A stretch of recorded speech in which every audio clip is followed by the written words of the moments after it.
ಏನ್ರಿ ಡಿಸೋಜ ಸಾಹೇಬ್ರೆ, ಮೇರಿಯಮ್ಮನಿಗೂ ಮಾರಮ್ಮನಿಗೂ ಏನ್ರಿ ಸಂಬಂಧ? ಯಾಕಿರ್ಬಾರ್ದು? ಸಂಬಂಧ ಯಾಕಿರ್ಬಾರ್ದು ಅಂತೀನಿ. ನನ್ನ ಗಂಡ ಅವ್ರ ಅಪ್ಪ ಇದಾರಲ್ಲ, ಅಂದ್ರೆ ನಮ್ಮ ಮಾವ, ಅವ್ರ ಹೆಸರು ಪದ್ಮನಾಭ ಅಂತ. ಅವರಿಗೆ ವಿಶಾಲ್ ಡಿಸೂಜ ಅವ್ರ ಮೇಲೆ ಲವ್ ಆಗೋಯ್ತು. ಅದಾದ್ಮೇಲೆ ಅವ್ರು ಮದುವೆ ಆಗ್ಬಿಟ್ರು. ನಮ್ಮ ಸುಬ್ಬುನ ಸುಭಾಸ್ಟಿಯನ್ ಡಿಸೋಜ ಅಂತ ಹೇಳಿದ್ರಿ ತಾನೆ? ಹೌದು ಹೌದು, ಸೆಬಾಸ್ಟಿಯನ್ ಡಿಸೂಜಾನೆ. ಅವಾಗವಾಗ ಪ್ರೀತಿ ಜಾಸ್ತಿ ಆದಾಗ ನಾನು ಇವ್ರನ್ನ ಪ್ರೀತಿಯಿಂದ ಸುಬ್ಬು ಅಂತ ಕರಿತೀನಿ. ನಾನು ನನ್ನ ಗಂಡನ ಹೇಗ್ ಬೇಕಾದ್ರೂ ಕರಿತೀನಿ. ನಿಮ್ಗೇನಾದ್ರೂ ಪ್ರಾಬ್ಲಮಾ? ನಮಗೇನು ಪ್ರಾಬ್ಲಮ್ ಇಲ್ಲ, ನೀವ್ ಹೆಂಗ್ ಬೇಕಾದ್ರೂ ಕರಿಬೋದು. ಆದ್ರೆ ನೀವು ಕರೆದಾಗ ಅವ್ರು ಬರ್ಬೇಕಷ್ಟೇ. ಹಾ,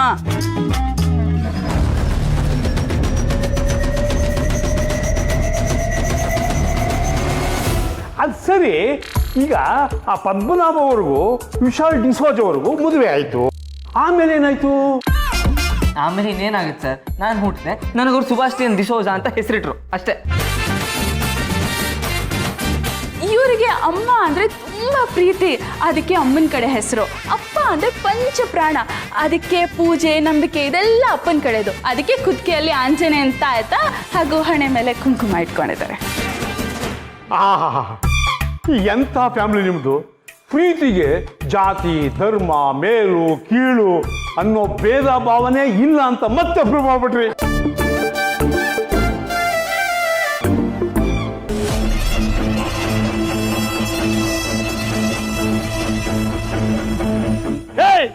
ಬೈಕ್ ಸಿಗ್ತಾರ?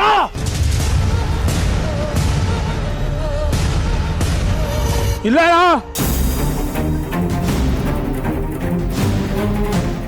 ನಿಮ್ಗೆ ಸಿಗ್ತಾರೋ? ಇಲ್ಲ ಅಣ್ಣ. ಲೋ ರಂಗ, ಯಾರು ಇಷ್ಟೊತ್ತಲ್ಲಿ ಕೂಗಾಡ್ತಾ ಇದ್ದಾರೆ, ಹೋಗೋ ನೋಡ್ಕೊಂಬರ. ಓಕೆ.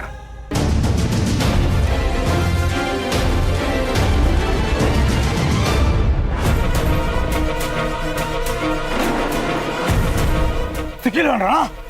ಇಲ್ಲ ಅಣ್ಣ, ಎಲ್ಲೂ ಸಿಕ್ಲಿಲ್ಲ ಅಣ್ಣ. ಒಂದ್ ವೇಳೆ ಒಳಗೋಗಿದ್ರು ಹೋಗಿರ್ಬೋದು. ಒಳಗೋಗಿ ನೋಡೋಣ ಅಣ್ಣ. ಬನ್ನಿ ಹೋಗೋಣ.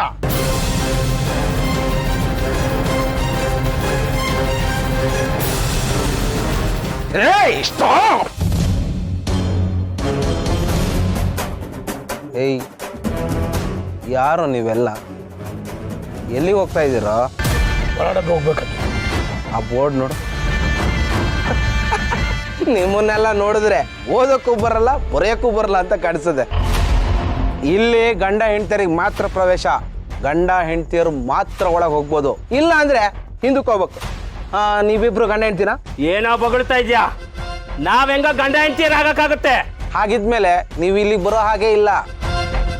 ರಿವರ್ಸ್ ಗೇರ್ ಹಾಕೊಂಡು ವಾಪಸ್ ಹೋಗ್ತಾ ಇರಿ. ಸುಮ್ಮನೆ ಕಿರಿಕ್ ಮಾಡಬೇಡ, ಜಾಗ ಬಿಡು. ಪದ್ಮಾಸ್ ಏನ ಬದ್ಮಾಶ?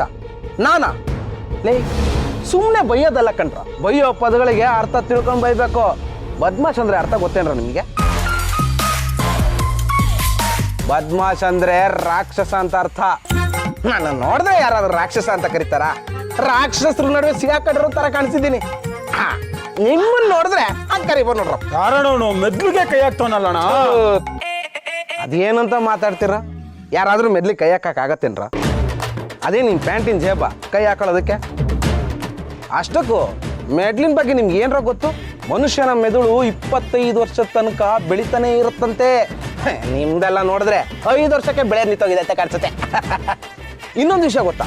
ಮನುಷ್ಯನ ಮೆದುಳಲ್ಲಿ 20 ವ್ಯಾಟ್ಸ್ ಪವರ್ ಇರುತ್ತಂತೆ. 20 ವ್ಯಾಟ್ಸ್ ಪವರ್ ಅಂದ್ರೆ ಎಷ್ಟು ಗೊತ್ತೇನ್ರೋ? ಒಂದು ಇಡೀ ಬಲ್ಪ್ನ ಉರಿಸ್ಬೋದು, ಅಷ್ಟು ಪವರ್ ಇರುತ್ತೆ. ಅದಕ್ಕೆ ಮನುಷ್ಯನ ಮೆದುಳಿಗೆ ರೆಸ್ಟ್ ಕೊಡಬೇಕು. ಕೆಟ್ಟದನ್ನ ಯೋಚನೆ ಮಾಡಬಾರ್ದು, ಒಳ್ಳೆ ನಿದ್ದೆ ಮಾಡಬೇಕು, ತಲೆ ಕೆರ್ಕೋಬಾರ್ದು, ಹಾಗೆ ತಲೆ ಕೆಡಿಸ್ಕೊಳ್ಳೂಬಾರ್ದು. ಇದೆಲ್ಲ ನಿಮ್ಗೆ ಗೊತ್ತೇನ್ರ? ದೊಡ್ಡ ಪಿಟೀಲು. ಪಿಟೀಲ್ ಬಗ್ಗೆ ಗೊತ್ತೇನ್ರ ನಿಮಗೆ? ಪಿಟೀಲ್ನ ಯಾರು ಡಿಸೈನ್ ಮಾಡಿದ್ರು ಅಂತ ಗೊತ್ತೇನ್ರ ನಿಮಗೆ? ಸುಮಾರು 500 ವರ್ಷಗಳ ಹಿಂದೆ ಆಂಡ್ರಿ ಅಮಾಟಿ ಅನ್ನೋನು ಈ ಪಿಟೀಲ್ನ ಡಿಸೈನ್ ಮಾಡಿದಾನೆ. ಪಿಟೀಲಿನ ನುಡಿಸ್ತಿದ್ರೆ 1 ಗಂಟೆ ಕಾಲ ನುಡಿಸಿದ್ವಿ ಅಂತ ಹಿಡ್ಕೋ, ಸುಮಾರು 170 ಕ್ಯಾಲರಿ ಬರ್ನ್ ಆಗತ್ತಂತೆ. ಫ್ಯಾಟು ಕಮ್ಮಿ ಆಗತ್ ಕಣ್ರೋ. ಫ್ಯಾಟ್ ಅಂದ್ರೆ ಏನ್ ಗೊತ್ತೇನ್ರ ನಿಮ್ಗೆ? ಕೊಬ್ಬು ಕೊಬ್ಬು ನಿಮ್ಗೆಲ್ಲ ಜಾಸ್ತಿ ಇದೆಯಲ್ಲ ಅದು. ಇನ್ನು ಸ್ವಲ್ಪ ತಾವು ಇಲ್ಲಿದ್ರೆ ಮೆಂಟ್ಲ್ ಆಗೋಯ್ತಿ. ಸೈಕಾಲಜಿ ಪ್ರಕಾರ ಬಿಟ್ಬಿಡು ಮರಯ್ಯ ಬಿಟ್ಬಿಡು ಬಿಡು. ಬಾ ಬಂಡ್ರೋ ಎಲ್ಲರೂ ಹೋಗಿ ಆ ಕಡೆ ಅಕ್ಕಪಕ್ಕ ಹುಡ್ಕೋಣ. ನಿಲ್ರ ಪೂರ್ತಿ ಹೇಳೋರು ಕೇಳಿಸ್ಕೊಳ್ರ. ದಡ್ರ ಬುದ್ಧಿವಂತಿಕೆಯಲ್ಲಿ ಬದುಕೋ ದಾರಿ ಕಲಿದಲೆ ಈ ತರ ದಾರಿ ಹಿಡಿದ್ಬಿಟ್ಟವ್ರೆ. ಏನ ಮೆಂಟಲ್ ನನ್ ಮಗ ಏನ್ ತಲೆ ತಿಂತಾನಪ್ಪ ಅವನು.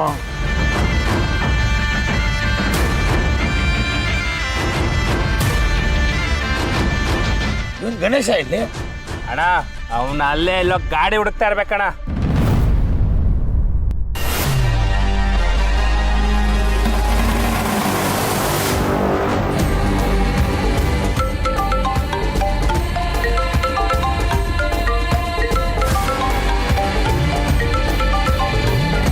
ಮೇಡಮ್ ಫೋನ್ ಮಾಡ್ತಾ ಇದ್ದಾರೆ, ಇವಾಗ ರಿಸೀವ್ ಮಾಡಿದ್ರೆ ಮೊಕ್ಕಕ್ಕೆ ಹೋಗಿದ್ದಾರೆ.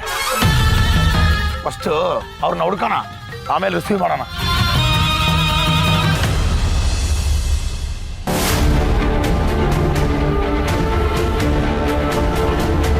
ಏನು ಇದು ವರ್ಧನು ಅಚ್ಚ?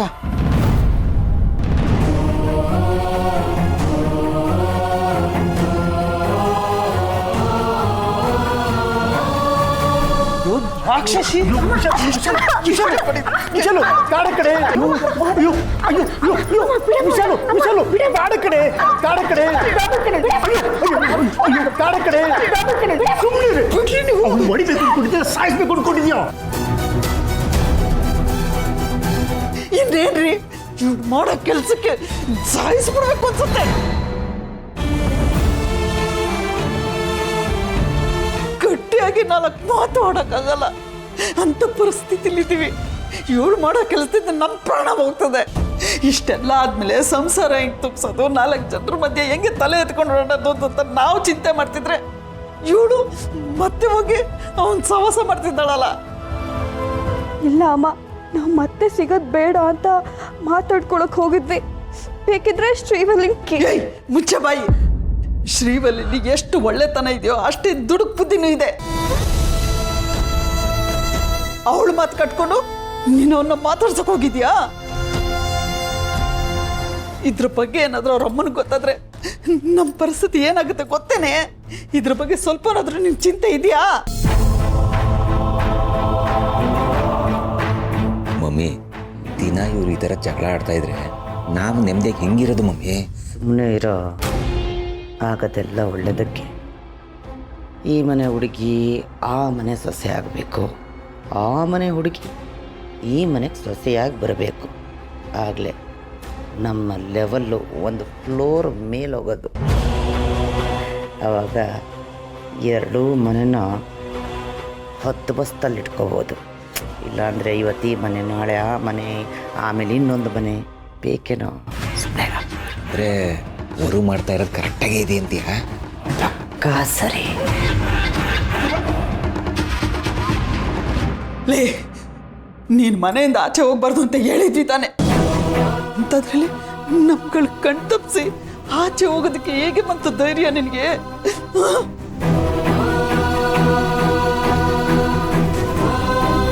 ಯಾಕೆ ಹಿಂಗೆ ಗೋಳು ಇಕ್ಕೋತಾ ಇದೆಯಾ? ನಿನ್ನ ಸಾಯಿಸ್ತಾ ಬಿಡಲ್ಲ ಕಣೆ ನಾನು. ವಿಶಾಲು, ವಯಸ್ಸಿಗೆ ಬಂದಿರೋ ಹೆಣ್ಮಗಳ ಮೇಲೆ ಕೈ ಮಾಡ್ಬೇಡ ಕಣೆ. ಅವಳೇನು ದಡ್ಡಿ ಅಲ್ಲ, ಹೇಳಿದ್ರೆ ಅರ್ಥ ಮಾಡ್ಕೊತಾಳೆ. ವರಲಕ್ಷ್ಮಿ, ಯಾಕಮ್ಮ ಹೀಗೆಲ್ಲ ಮಾಡ್ತೀಯ? ಇದೇ ಕೊನೆ, ಇನ್ಯಾವತ್ತು ಈ ಥರ ಮಾಡಬಾರ್ದು.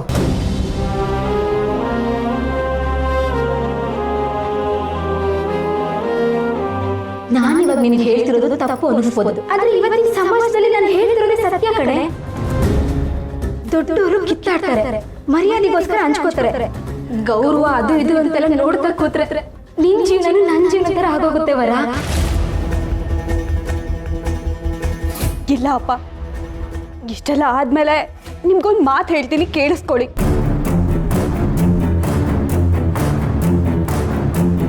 ನಿಮ್ ದೃಷ್ಟಿಯಲ್ಲಿ ನೀವು ಏನೇ ಹೇಳ್ತಿದ್ರು ಸರಿಯಾಗಿರ್ಬೋದು, ಆದ್ರೆ ನನ್ನ ದೃಷ್ಟಿಯಲ್ಲಿ ನಾನು ಏನ್ ಮಾಡ್ತಿದ್ದೀನೋ ಅದೇ ಸರಿ. ನಿಮ್ಗಳಿಗೆ ಮನೆ ಖಾಲಿ ಮಾಡ್ಬೇಕಾಗತ್ತೆ ಅನ್ನೋ ಯೋಚನೆ, ಮನೆ ಮರ್ಯಾದೆ ಹಾಳಾಗತ್ತೆ ಅನ್ನೋ ಯೋಚನೆ. ಆದ್ರೆ ನನಗೆ ನನ್ನ ಜೀವನದ ಪ್ರಶ್ನೆ, ಯಾರಿಗೇನ್ ಬೇಕಾದ್ರೂ ಅನ್ಕೊಡ್ಲಿ, ನನ್ನ ಮದ್ವೆ ಆದ್ರೆ ಅದು ವರ್ಧನೆ.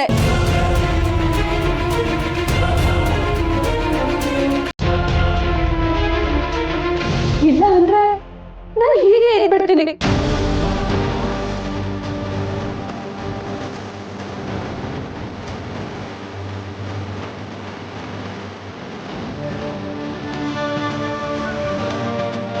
ಕೇಳಿಸ್ಕೊಂಡ್ರಿ? ಕೇಳಿಸ್ಕೊಂಡ್ರ?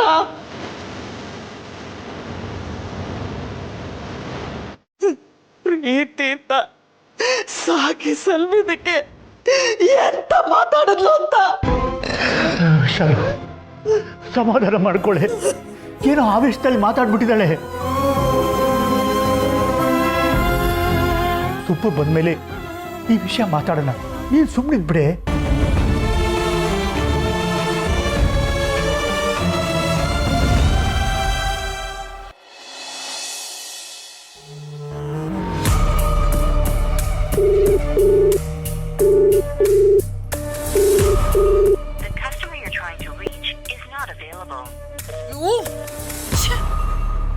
ಇವ್ರು ಯಾಕೆ ಫೋನ್ ರಿಸೀವ್ ಮಾಡ್ತಿಲ್ಲ? ನಾ ಹುಡುಗಿ ಸಿಕ್ಕಿದ್ರು ಇಲ್ವೋ ಗೊತ್ತಾಗ್ತಾ ಇಲ್ವಲ್ಲ. ಸುಬ್ಬು ಮಧ್ಯಾಹ್ನದಿಂದನೇ ಕಾಣಿಸ್ತಾ ಇಲ್ಲ. ಏನೇ ಇದ್ರು ಪ್ರಶಾಂತ್ ಹತ್ರ ಮಾತಾಡಿ. ಅವ್ನು ಯಾವತ್ತೂ ಹೀಗೆ ಮಾಡ್ದವನಲ್ಲ. ನಾನೇ ಫೋನ್ ಮಾಡ್ತೀನಿ, ಕಾಲ್ ಕನೆಕ್ಟ್ ಆದರೆ ನಿಮಗೆ ತಿಳಿಸ್ತೀನಿ. ಅಲ್ಲಿ ತನಕ ಏನೇ ವಿಷಯ ಇದ್ರೂ ಪ್ರಶಾಂತ್ ಹತ್ರ ಮಾತಾಡಿ.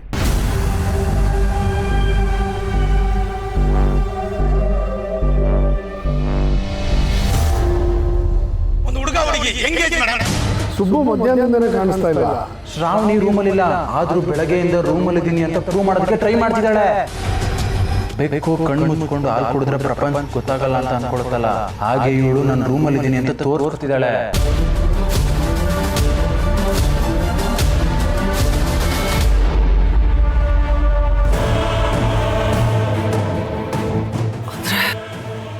ಅಲ್ಲಿಗೆ ಬಂದಿದ್ದು ಶ್ರಾವಣಿ ಸುಬ್ಬುನೇ ಇರ್ಬೋದಾ?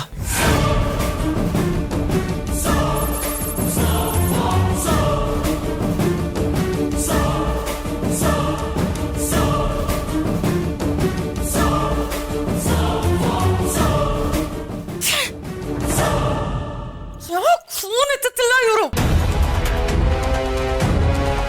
ಇಲ್ಲ, ಹೇಗಾದ್ರೂ ಮಾಡಿ ಆ ವಿಷಯ ತಿಳ್ಕೊಳ್ಳೇಬೇಕು. ಸುಬ್ಬು ಎಲ್ಲಿ ಹೋಗಿರೋಕ್ ಸಾಧ್ಯ? ಅವನ ಫೋನು ಕನೆಕ್ಟ್ ಆಗ್ತಿಲ್ಲ ಅಂದ್ರೆ ಏನರ್ಥ? ಹಾಗಾದ್ರೆ ಶ್ರಾವಣಿ ನಿಜವಾಗ್ಲೂ ರೂಮಲ್ಲಿಲ್ವಾ? ನಾನೇ ಹೋಗಿ ನೋಡ್ತೀನಿ.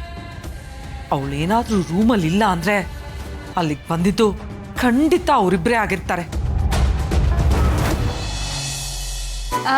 ಇವನು ಒಂದು ಚರಂಡಿಯಲ್ಲಿ ಬಿದ್ದೋಗ್ಬಿಟ್ಟಿದ್ದ. ನಾನು ಇವನಿಗೆ ಎತ್ತನ ಅಂತ ಕೈ ಕೊಟ್ಟೆ, ನನ್ನ ವಾಚ್ ಇದೆಯಲ್ಲ ಇವನ ಕೈಲೇ ಸಿಕ್ಕಾಕೊಂಡ್ಬಿಟ್ಟಿದೆ.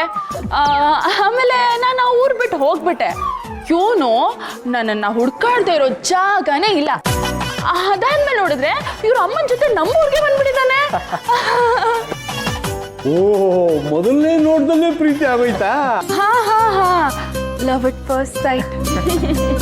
ಆಮೇಲೆ ಏನಾಯ್ತು ನೀವೇಳಿ ಸರ್. ನಾನಾ? ನಿಮ್ಮ ಲವ್ ಸ್ಟೋರಿನ ನಿಮ್ಮ ಬಾಯಲ್ಲಿ ಕೇಳೋದಕ್ಕೆ ಚೆನ್ನಾಗಿರುತ್ತೆ. ಹೌದೌದು. ಆಮೇಲೆ ಇವ್ರು ನಮ್ಮೂರಿಗೆ ಬಂದರು. ನನಗೂ ಮೂಗಿನ ತುದಿಲೇ ಕೋಪ ಸರ್. ನನಗೆ ಹಳೆ ಲವ್ ಸ್ಟೋರಿ ಇತ್ತು, ನಂದು ಫೇಲ್ಯೂರ್ ಆಗಿಬಿಟ್ಟಿತ್ತು. ಲವ್ ಫೇಲ್ಯೂರ್ ಹೋಗ್ಬಿಡ್ತಾ? ಹೌದು ಸರ್, ಮನೆಯವರೆಲ್ಲ ಸೇರಿ ನಮ್ಮಿಬ್ಬರು ದೂರ ಮಾಡಿಬಿಟ್ಟಿದ್ರು. ನನಗೆ ಒಬ್ಬರು ಮೇಷ್ಟಿದ್ರು ಸರ್. ನಾನು ಅವ್ರ ಮಾತಿನ ಮೀರ್ತಾನೆ ಇರಲಿಲ್ಲ. ಅವ್ರು ಏನು ಹೇಳಿದ್ರು ಮಾಡ್ತಾ ಇದ್ದೆ. ಅವರು ನನ್ನ ಗುರುಗಳು.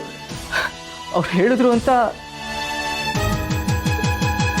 ನಾನೇ ನನ್ನ ಮಾಜಿ ಲವರ್ಗೆ ಮದುವೆ ಮಾಡಿ ಕಳಿಸ್ಬಿಟ್ಟೆ. ಅಯ್ಯೋ ಪಾಪ. ಆಮೇಲೆ ಏನಾಯ್ತು? ಸ್ವಲ್ಪ ನೀರು ಕುಡಿತೀನಿ. ಕುಡಿ ಕುಡಿ ಕುಡಿ ಕುಡಿ.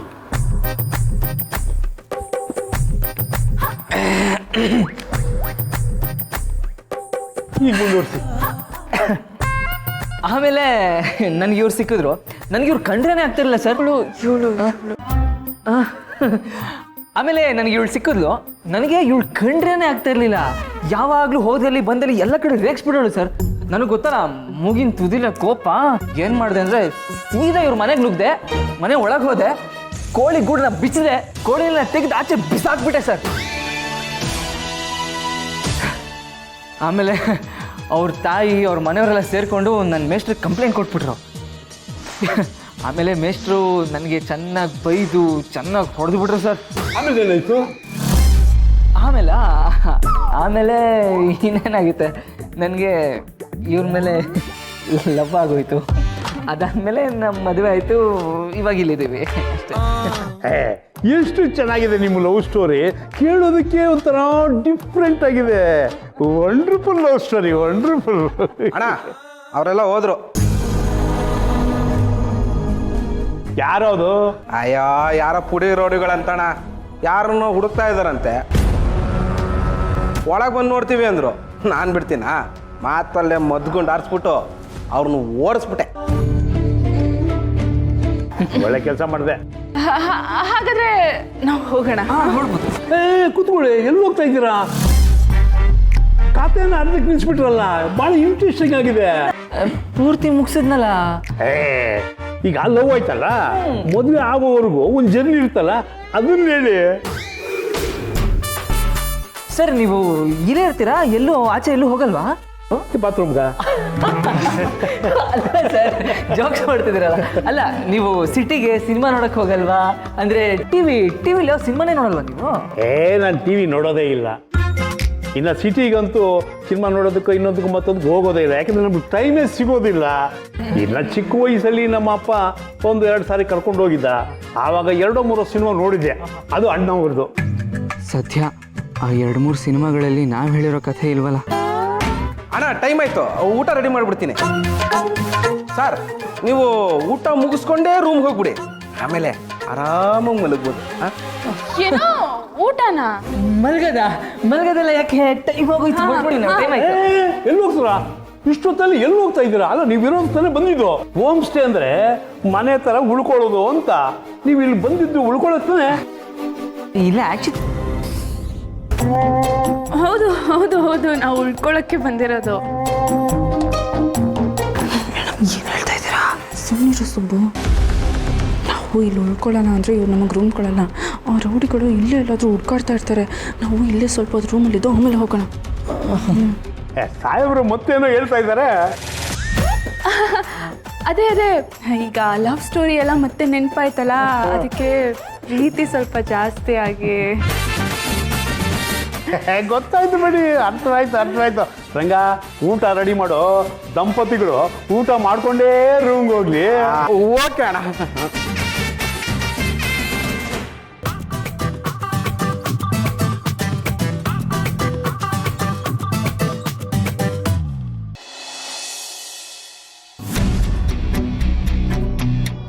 ಎಲ್ಲಿ ಹೋಗ್ಬಿಟ್ಟ ಇವನು? ಈ ಸಮಯದಲ್ಲಿ ಈ ನಂಬರ್ ಅನ್ನು ಸಂಪರ್ಕಿಸಲು ಸಾಧ್ಯವಿಲ್ಲ. ಮತ್ತೆ ನಾಟ್ ರೀಚಬಲ್.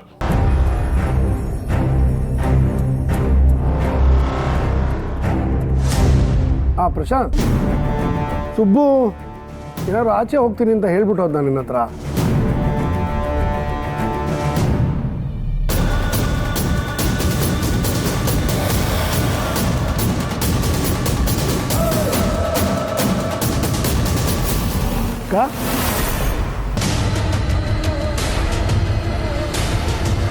ಎಲ್ಲಕ್ಕ ಇಷ್ಟು ಆತ್ರಾತ್ರವಾಗಿ ಹೋಗ್ತಿದ್ಯಾ?